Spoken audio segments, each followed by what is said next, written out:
ခွေ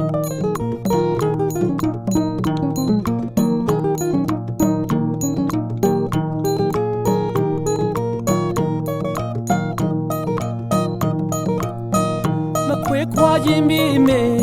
နှုတ်ဆက်ရင်းနဲ့ခွေရတော့မေမင်းတို့အလူမာကွယ်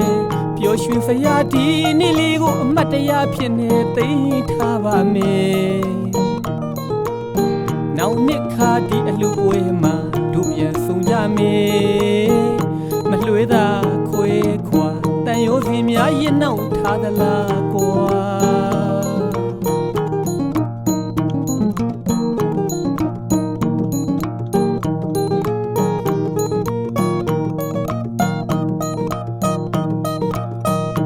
ခွေခွာခြင်းမိမေနှုတ်ဆက်ရင်းနဲ့ခွေရတော့မေ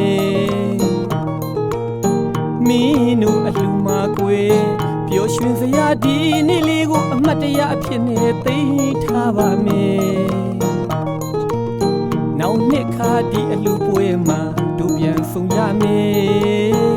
မလွဲသာခွေခွာတန်ရိုးစီများရင်နှောက်ထားသလားကွာ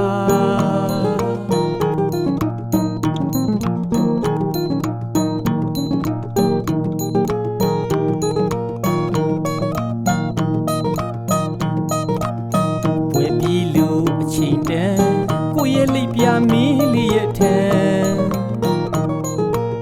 ကျန်ခဲမာရောဆိုရင်မိတယ်မြဝတဆုံကဒူရဲ့ရင်နဲ့မေအနေခလူပြူအားရတဲ့ရုတ်တရက်နှုံမဆက်တာပဲတို့ပြန်တော့လီကွယ်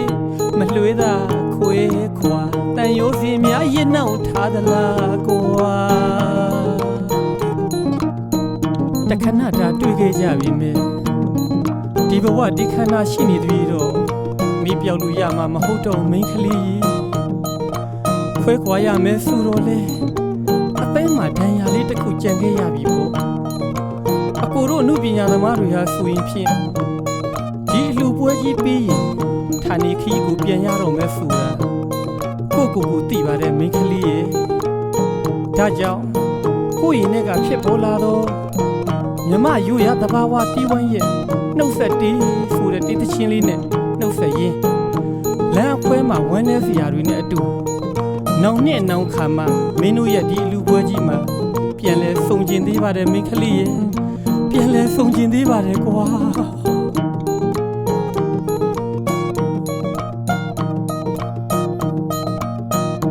ခွေခွာခြင်းမိမေ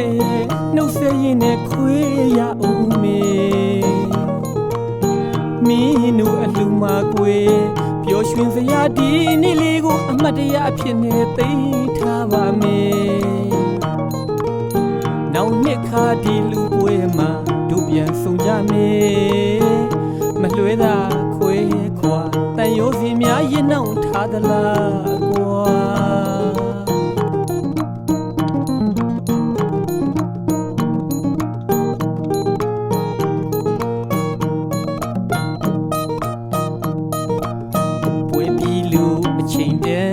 ကိုရဲ့လိပ်ပြမီးလေးရဲ့ထံကျန်ခဲမာရောဆိုရင်မိတယ်မြဝတဆုံက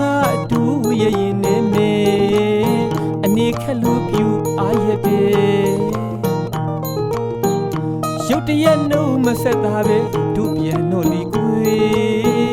မလွဲသာခွေခွာတန်ရိုးစီများရင်နှောက်ထားသလား